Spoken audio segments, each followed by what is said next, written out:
안녕하세요. 50대, 60대, 또 70대를 지나시면서 이 무릎 통증 때문에 운동해도 괜찮을까? 아니면 혹시 연골이 더 닳는 건 아닐까? 이런 걱정들 정말 많이들 하시죠? 네, 맞습니다. 특히 약이나 주사 치료 이런 거 경험하셨거나 또 수술은 정말 피하고 싶다 이런 마음이실 텐데요. 그렇죠. 근데 이 무릎 바쁘면 운동하면 안 된다는 아주 오래된 속설, 이게 정말 사실일까요? 놀랍게도 최신 연구들은 아니다, 이렇게 답하고 있다고 합니다. 네, 그래서 오늘 저희가 이 무릎 관절염과 운동에 대한 좀 뿌리 깊은 오해들을 풀고요. 또 어떤 운동이 정말 안전하고 효과적인지 최신 연구 결과들을 바탕으로 좀 시원하게 파헤쳐 보려고 합니다. 좋습니다. 그럼 가장 큰 오해부터 한번 시작해 볼까요? 운동하면 연골이 더 닳는다, 이거요. 네, 이게 정말 대표적인 오해인데요. 근데 작년에 발표된 연구 결과가 있습니다. 한 30편이 넘는 연구를 종합 분석한 이런 걸 메타 분석이라고 하죠. 이걸 보니까 저강도나 중강도 운동은 오히려 통증을 평균적으로 조금 줄여줬어요. 통증을 줄여줘요? 네, 100점 만점에 한 6.4점 정도 감소했고 신체 기능도 조금 개선됐고요. 정말 중요한 건 운동이 연골 손실을 직접 유발한다 이런 근거는 찾지 못했다는 점입니다. 이 근거 수준도 보통 이상으로 꽤 신뢰할 만하고요. 와, 그럼 우리가 걱정했던 거랑은 좀 다르네요. 오히려 운동을 안 해서 근력이 약해지고 살이 찌고 이러면 관절염이 더 나빠질 수 있다, 이런 말씀이신가요? 바로 그겁니다. 네, 그러니까 운동이 연골을 막 닳게 한다기보다는 오히려 주변 근육에 튼튼하게 해서 보호막을 만들어주는 거죠. 연골 악화가 아니라 근육 보호 이렇게 생각하시는 게 더 맞습니다. 근육 보호. 좋은 표현이네요. 그럼 두 번째 오해, 관절염 있으면 뛰는 건 절대 금지다. 이것도 꼭 그런 건 아니라고 하셨죠? 네, 맞아요. 물론 아주 고강도로 장거리를 막 달리고 이런 건 연구 결과가 좀 엇갈리긴 해요. 신중해야죠. 하지만 걷기 아니면 수영 같은 물속 운동, 타이치처럼 관절에 충격이 덜 가는 활동들 있잖아요. 네네. 이런 것들은 안전할 뿐 아니라 오히려 적극 권장됩니다. 여기서 이제 충격이 적다는 건 발을 디딘 때 관절에 가해지는 그 부담이 적다는 뜻이고요. 아하. 통증이 아주 심하지 않다면 하루에 1시간에서 2시간 정도 걷는 건 무릎 주변 근육 강화에 분명히 도움이 됩니다. 그러니까 무조건 뛰는 걸 다 금지할 필요는 없는 거죠. 근거 수준도 보통 이상으로 나와 있고요. 그렇군요. 또 집에서 혼자 운동하면 효과가 좀 떨어진다고 생각하시는 분들도 꽤 계세요. 이건 어떤가요? 이것도 좀 오해입니다. 여러 연구들을 종합해서 보면요. 비대면 홈 프로그램, 그러니까 영상이나 앱 같은 걸로 따라하는 운동 있잖아요. 네, 요즘 많죠. 네, 그런 운동의 효과가 재활센터에서 직접 받는 프로그램이랑 비교했을 때 통증이나 기능 개선 면에서 유의미한 차이가 없었습니다. 이것도 근거 수준 보통 이상이고요. 그럼 중요한 건 장소가 아니라 꾸준히 하는 거군요. 그렇죠. 꾸준함이 핵심입니다.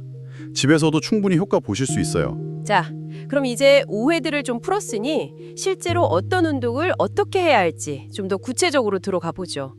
연구들이 추천하는 최적의 운동 조합이 있다고요? 네, 그렇습니다. 가장 효과적인 방법은요. 근력 운동, 그리고 유산소 운동, 마지막으로 균형 감각이나 유연성을 기르는 운동. 이 세 가지를 잘 섞어서, 즉 혼합해서 하는 겁니다. 이게 근거 수준이 높음으로 나와 있어요. 어느 하나만 하는 것보다 훨씬 효과가 좋습니다. 세 가지를 다요. 근력, 유산소, 균형 유연성. 네. 예를 들어 유산소 운동으로는 빠르게 걷기나 실내 자전거 타기가 좋은데요. 자전거 타실 때는 안장을 약간 높여서 페달 밟을 때 무릎이 너무 많이 굽혀지지 않게 그 각도를 좀 줄이는 게 부담을 덜어줍니다. 꿀팁이네요. 그리고 수영이나 아쿠아로빅 같은 물속 운동은 체중 부하를 최대 85%까지 줄여주니까 특히 좋고요. 다만 이제 평형 발차기는 무릎 안쪽에 부담을 줄 수 있으니 반월상 연골 문제가 있다면 좀 주의하셔야 합니다. 알겠습니다. 근력 운동은 특히 허벅지 근육이 중요하다고 들었는데요. 맞아요. 허벅지 앞쪽, 뒤쪽 근육을 튼튼하게 하는 게 핵심입니다. 아주 간단한 것부터 시작할 수 있어요. 의자나 벽에 살짝 기대서 스쿼트를 하되 처음에는 무릎을 아주 살짝만 반만 굽히는 미니 스쿼트부터 시작해 보시는 거죠. 미니 스쿼트 부담 없이 좋겠네요. 네. 그리고 누워서 무릎 뒤에 수건 같은 걸 놓고 지그시 누르는 동작, 이것도 좋고요. 옆으로 누워서 다리를 옆으로 들어 올리는 동작도 허벅지 근육 강화에 도움이 됩니다. 유연성이나 균형 운동은요? 타이치나 요가, 필라테스 같은 게 도움이 되는데 다만 동작 중에 무릎을 직접 꿇거나 관절을 너무 과하게 꺾는 동작은 피하는 게 좋습니다. 스트레칭 할 때는 각 동작을 충분히 한 20초 이상 유지해 주시고 이걸 다시 한번 20초 이상 반복해 주는 게 중요합니다. 그렇군요. 그럼 이걸 얼마나 자주 어느 정도로 해야 할까요? 실제 루틴 예시 같은 게 있을까요? 네, 한번 짜볼까요? 예를 들어 근력 운동은 일주일에 3회, 다시 한번 주 3회 정도 하는 거죠. 의자 스쿼트를 10번씩 2세트 하는 식으로 시작해 볼 수 있고요. 네, 주 3회. 유산소 운동도 마찬가지로 주 3회, 다시 한번 주 3회. 실내 자전거를 한 30분, 30분 정도 타는 거죠. 이때 정말 중요한 기준이 통증인데요. 0에서 10까지 점수를 매겼을 때 5점을 넘지 않는 강도를 유지하는 게 좋습니다. 통증 5점 이하 기억해야겠네요. 네. 그리고 균형이나 유연성 운동은 주 2회, 다시 한번 주 2회 정도. 타이치나 스트레칭을 한 45분, 45분 정도 하시는 걸 추천합니다. 와, 이렇게 하니까 좀 구체적으로 감이 잡히네요. 그리고 운동만큼 체중 관리도 빼놓을 수 없다고 들었습니다. 정말 중요합니다. 미국 류마티스 하크 데리터인데요. 놀랍게도 체중을 5kg만 줄여도 무릎 관절에 가해지는 하중은 그 4배인 20kg만큼 줄어드는 효과가 있다고 해요. 5kg 감량에 20kg 하중 감소요. 엄청나네요. 그렇죠. 그러니까 적정 체중 유지는 무릎 건강의 정말 기본 중의 기본입니다. 알겠습니다. 근데 운동하다 보면 통증이 느껴질 때가 있잖아요. 이럴 때 덜컥 겁이 나는데 어느 정도까지는 괜찮은 건가요? 그거 정말 많이들 궁금해하시는데요. 좋은 질문입니다. 운동하고 나서 통증이 평소보다 한 2점 이상, 그 0에서 10점 척도 기준으로요. 2점 이상 심해지고 그 통증이 24시간 넘게 계속된다면 그건 좀 무리했다는 신호예요. 운동 강도나 시간을 줄이셔야 합니다. 24시간 이상 지속되면 조절해야 한다? 네. 하지만 운동 다음 날 약간 뻐근하거나 좀 불편한 정도는 괜찮습니다. 그건 근육이 운동에 적응하는 자연스러운 과정일 수 있어요. 그렇군요. 다행이네요. 하지만 여기서 꼭 기억하셔야 할 안전 경고가 있습니다. 만약 운동 시작 후에 통증이 점점 더 심해진다거나 무릎이 눈에 띄게 붓고 물이 차는 느낌이 든다. 또는 무릎을 완전히 펴고는 굽히기가 힘들다. 이럴 때는 즉시 운동을 멈추고 반드시 정형외과 전문의와 상담하셔야 합니다. 이거 정말 중요합니다. 네, 이건 꼭 기억해야겠네요. 그럼 반대로 좀 피해야 할 활동들도 있을까요? 네, 통증이 좀 심할 때는요. 아무래도 무리한 등산, 특히 내려오는 길이 더 문제죠. 하산길이나 계단 내려오기, 그리고 바닥에 깊게 쪼그려 앉는 거, 무릎 꿇는 거, 양반다리 자세 이런 건 피하는 게 좋습니다. 또 에어로빅처럼 점프 동작이 많은 격렬한 운동도 좀 조심해야 하고요. 그리고 다시 한번 강조하지만 갑작스럽게 무릎이 붓거나 뜨끈뜨끈한 열감이 느껴지거나 밤에 잠을 못 이룰 정도로 통증이 심하다면 그건 그냥 넘기시면 안 됩니다.